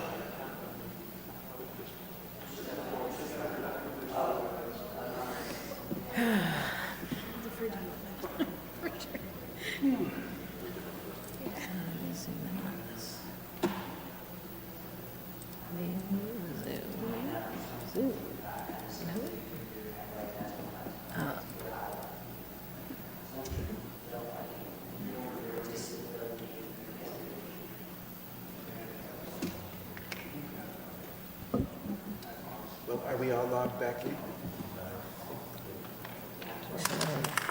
Working on Peters. Are you logged in? Oh, Justin. This one's not Never mind. looking right. Oh. So There was a vote that just would not go away, so I minimized it. yeah, there's something wrong. It's that thing there. So I just minimized the vote. Can you navigate after? Yeah, I can click on Did it. you just send this to me during the meeting about the map by county? The map by county? Yeah, So I was telling you, yeah. county website. It's the voting Yeah, system. but we have our own. I was using Cathedral The county City's one map. is more up to date. So it has the most recent changes. Right. to- That'll work. It has the most recent changes, and then they send those changes to the cities, and then they update their maps. So if you go to Map My County, you see the most recent lot. Okay. arrangements.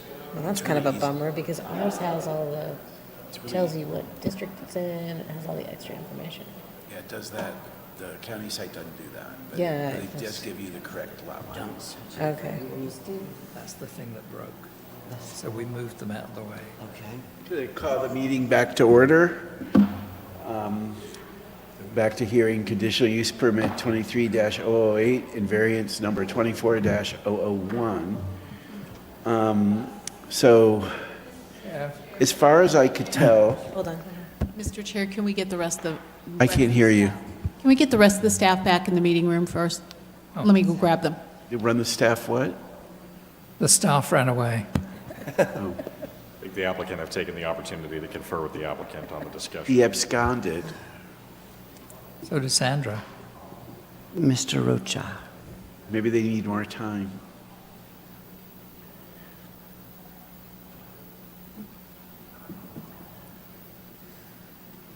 I thought everybody knew what SNAP meant. I guess. Respectfully, Mr. Chair, could they have just a couple more minutes to discuss and then rejoin the group?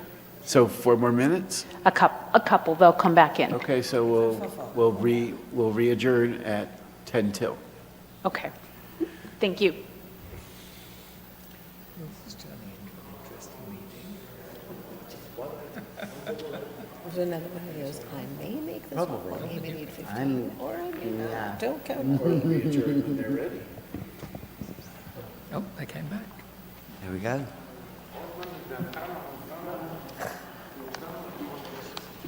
Mr. Rocha, are you ready? Yes. So we'll re-adjourn at, we'll re-adjourn at 9:46. That's 7:46. 7, yeah. Mr. Chair, if I can use this as an opportunity perhaps just to bring the commission back together and provide some of the discussion that staff have had. Okay. So there is a motion and a second. I do want to remind the commission of that the motion and second was for the staff recommendation.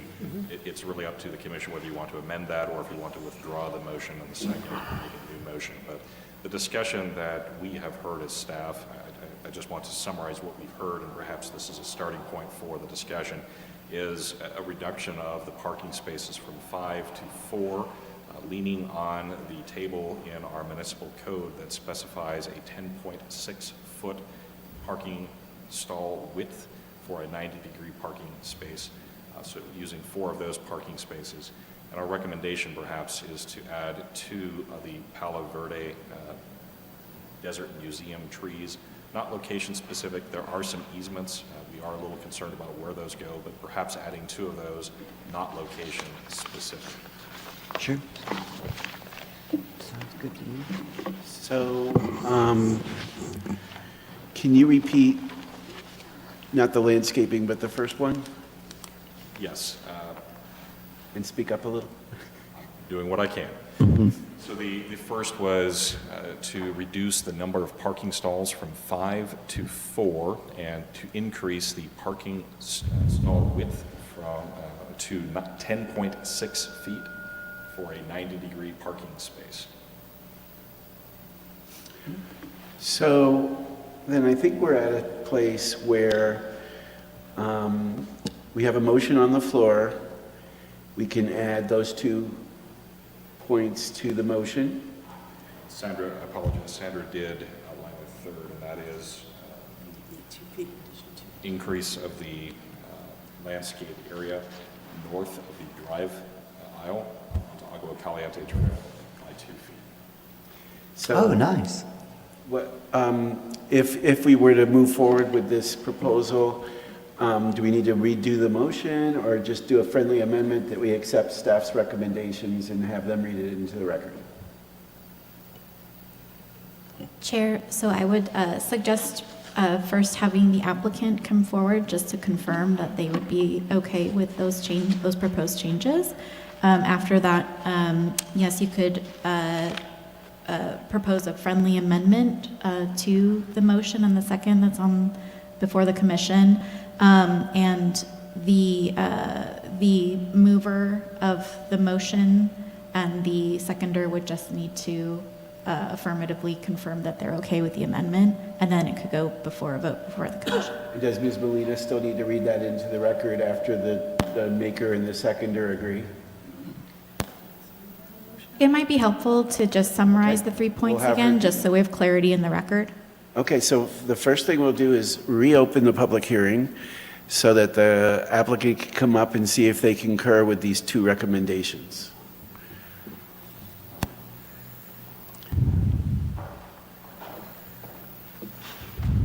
Yeah, we agree for this amendment and changes. Thank you. Thank you. Then we will close the public hearing. And I believe that the maker of the motion was Vice Chair Lee. Do you agree with the recommendations from staff? I accept the amendment to my motion. And you were the second, I believe? Do you agree to? Okay. And would you please read those into the record? And then we'll call the question. Yes, Chair Malakoff. The first amendment would be that the variance to reduce the parking spaces to 5 would be amended to reduce the parking spaces to 4 parking spaces measuring a width of 10.5 feet each. The second amendment would be to incorporate 2 additional Palo Verde trees into the site, not location specific, but they would be incorporated. And the third motion would be to increase the landscape area on the north end to an additional 2 feet. And I think we're ready to call the question. Can I just ask a quick question? When you say the north end, where is that on the? So, Manny, if you'd show them, so you see where the parking, where the entrance, driveway entrance is? So it's Yes. right there where Manny's showing. So you're saying to increase the landscaping by reducing the amount of mulch in that area, or you mean actually physically expanding that area? We would seek to expand the area additional 2 feet. Because there's no cars in that area and no. Correct. Okay, got it. Great.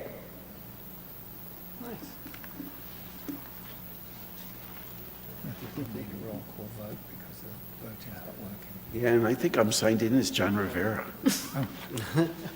Oh, well, is it back again? It says John, it says John Rivera in the corner of my screen. So, Madam Secretary, would you like to call a roll call vote? Are you able to vote? Can you vote on the screen? You can vote on the screen. Oh, is it working again? Yeah. Oh, okay. I don't think I can. Yeah, that's. Where it's do I not go? Working everywhere.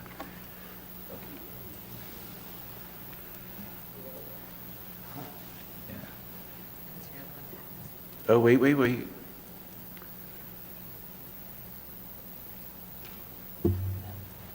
Roll call vote. No? All right, we will do a roll call vote.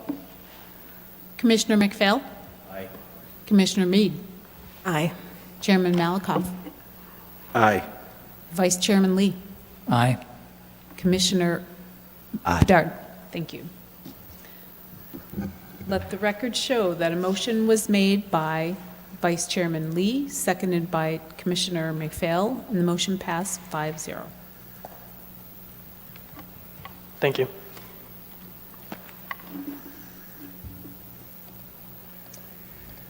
So now we will move on to, congratulations. We will move on to non-public hearings. Selection of 2 planning commission members to serve on the consultant selection committee for the zoning code update. Do we have any volunteers? I would.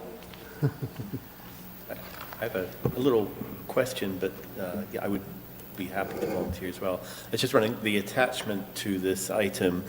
That was the RFP, or at least part of the RFP, is that correct, that we were looking at?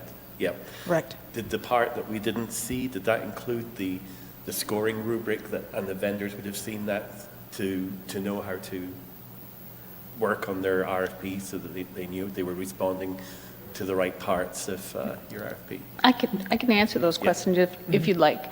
So as you know, the RFP was released a couple of weeks ago. It's been out for a couple of weeks. We are looking for at least 2 planning commissioners to serve on the selection committee for that. The scope of work that was included with there, yes, was only the scope of work. That was exactly the crux of what we were asking for from the consultant. There was within the RFP itself, which is a much more lengthy document with background and so on and so forth, that document did have a very, very basic table of what would be looked at, their experience, their proposal, their understanding of what our request was asking for. Those were the 3 things that we were looking for in there. Okay. With respect to that, we break that down on the backside. I'm working on a scoring rubric for both screening. So assuming that we have a lot of these, we'll have a screening rubric as well as an interview rubric as well. So depending on how many responses we receive, we'll use one or both of those. So the RFP that went out, the vendors did not see that deliverable 1 was worth 10 points, if deliverable 2 was worth 20 points, and stuff like that. They didn't see that.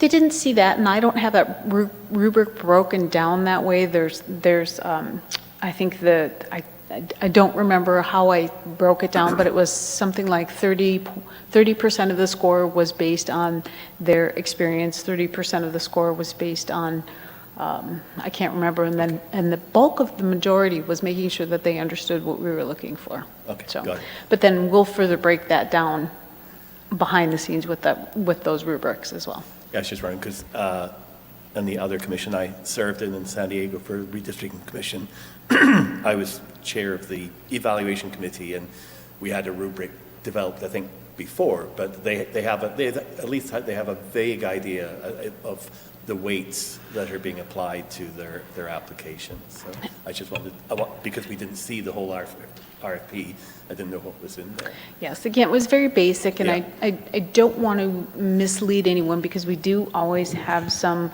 there is some ability in there for us to, if someone comes in with a very dynamic and over-the-top, something that really checks all of the boxes that we hadn't experienced, or hadn't expected, we have the ability to sort of score off the page for So a that. bit of flexibility. Yeah. Yeah, okay. So, Go ahead. follow-up question. So if you have a very detailed rubric and it is going to be broken down so specifically, what kind of input are the people on this, who are selected for this, what kind of input are they going to be giving? Is it going to be more interpreting how well people met the scoring, or is it going to be more, I guess I'm just looking for more information on what they'd be doing? Sure.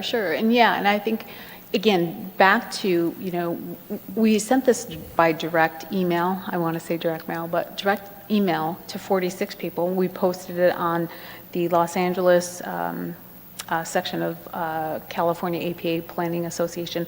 We also sent it to the Inland Empire, and then we also posted on planning nationwide.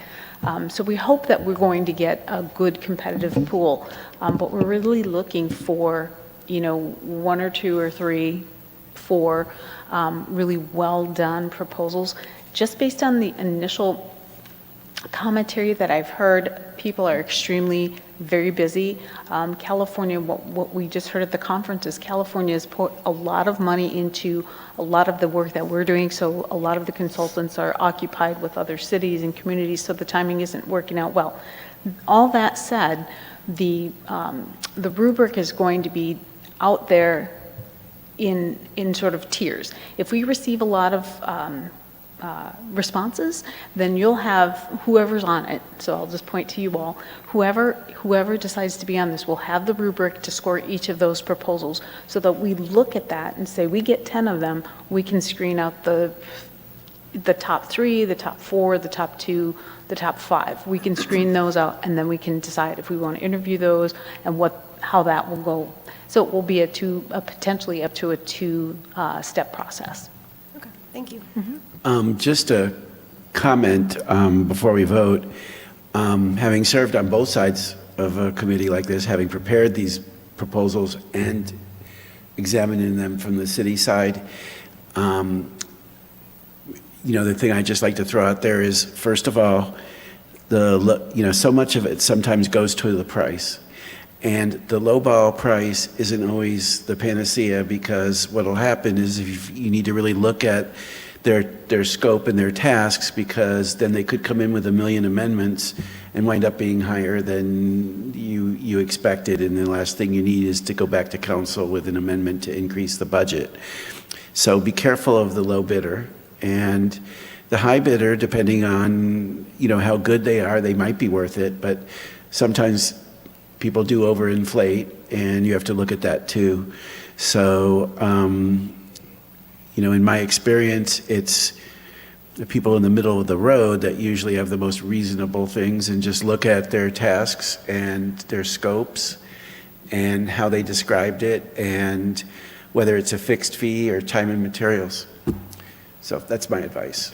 And to that point, I think we, in the selection criteria, did not actually include budget as one of the criteria. We were looking at the experience and the qualification of the firms, and their understanding of the city, their ability to deliver. Budget was not one of those. We have made our budget clear to prospective bidders. We only have the budget that we have. And Okay. I think that is going to disqualify bidders that come in substantially over what we have. We don't have any additional budget to put at this project. Well, then that helps. You don't have to really think about people underbidding it and coming in with amendments then. I was not aware of that, and I just wanted to throw that out, because when I've evaluated those, I've run into people that just come up with 1 million amendments, and it's very upsetting. Sure that. Well, then the motion on the floor is that Commissioners McPhail and Bedard be our 2 representatives. I mean, I would be interested in doing it, but I'm happy to support you guys, I guess. Oh, did you want to do it? Well, I don't want to make it a horse race, so I'm happy to support you guys. I think we'd all be happy to do Yeah, it, but but we have two you people. can only pick two. I'll take myself out of the race for sure. And to be clear, this is not the only opportunity to participate in the zoning code update. This is the first of many. Yes. And we are looking Stand down to, and let you guys do I just, Would you prefer to do this? No, There's other opportunities, and I'm happy to. no, I think you should do it. I just hope that Andy, that you're recognizing how keen your planning commission is to be involved. what you don't know is that we've shared with everyone that we've talked to on this project that we have a thoroughly engaged planning commission, we have a supportive community, and that we are ready for this. So we have made That's the strong correct commitments answer. on your level of participation. If we can't decide, we can draw straws. No. It's okay. I'm totally fine with it. Okay, but you will, there is going to be other opportunities to do other things. Absolutely.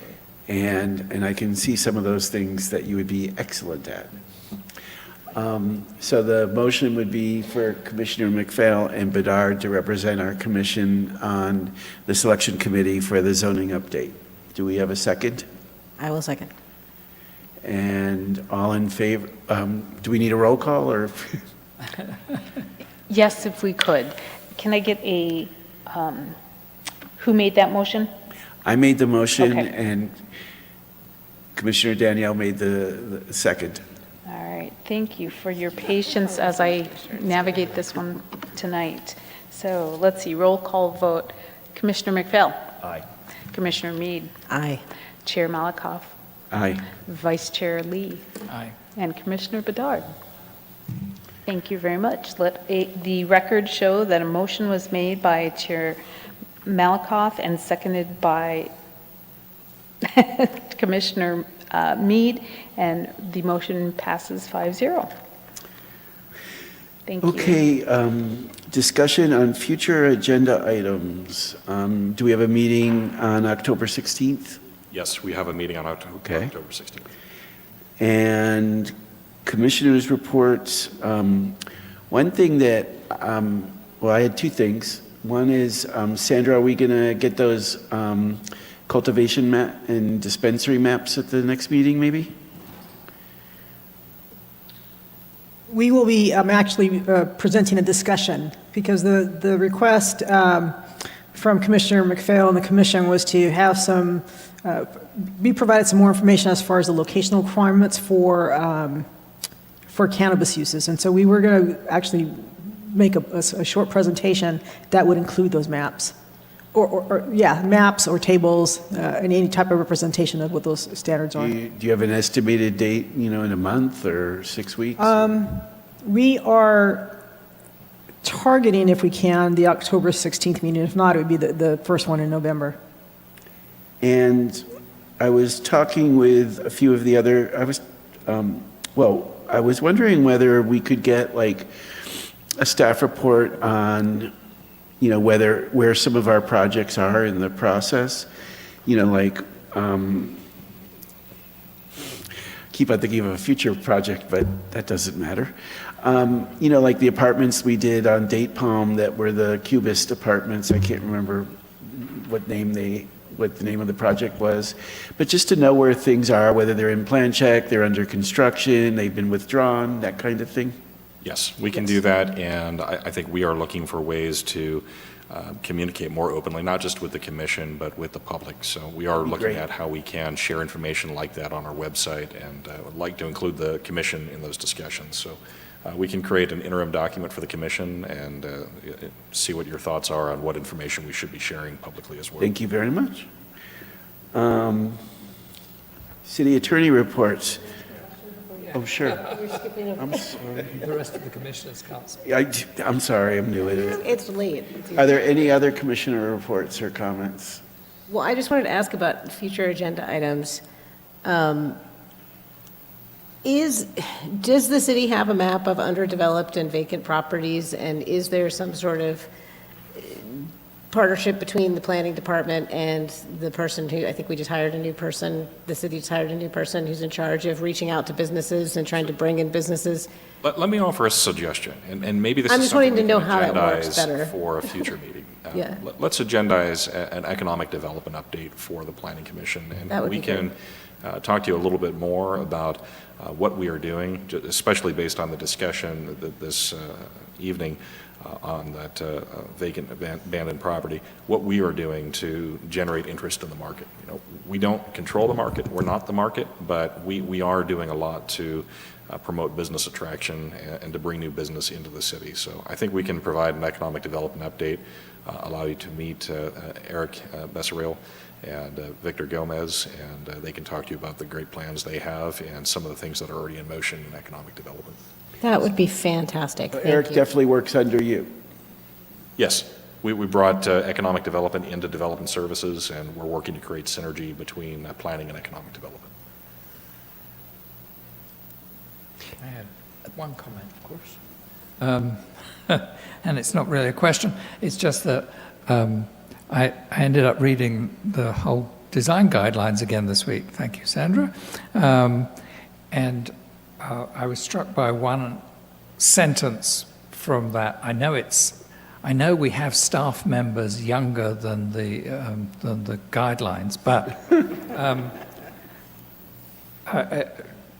Commissioner Mead made this point when we were looking at the storage facility on Date Palm, and I just hope we carry this idea forward in the future. And it says under shopping centres and sense of community, to succeed over the long run, commercial developments must provide social spaces which allow people to pause and chat or simply perch on a bench and people watch. People want to feel welcome to linger. And I would really like to build that community. So this is a conversation I've been having with people, the idea of somehow building mental health and well-being into developments. So I love that you brought that up, and it already exists. Are there any other? Yeah, would this be, again, I'm new to this, pardon that, would this be a place for future agenda items to request a review of the approved list of trees for planting in the city? I don't know that we have one. If there then is one. I think there is. I mean, I've looked at the website and it looks like there's... Specifically, no. For the downtown specific? No, not for approved trees.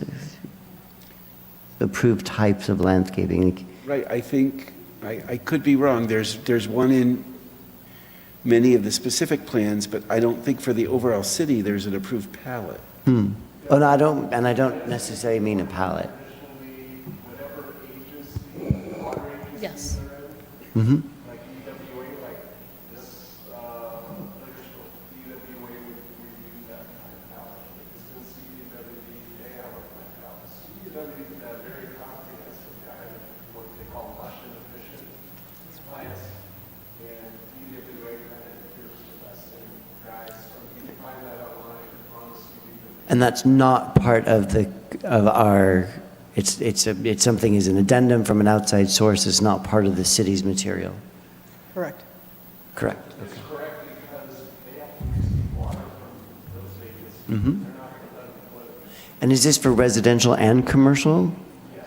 They're not going to let them put anything but grass power plants. Yeah, and some of the Coachella Valley Water District is not necessarily as progressive as, say, Inland Empire or different other sources. So I'd just be curious to compare.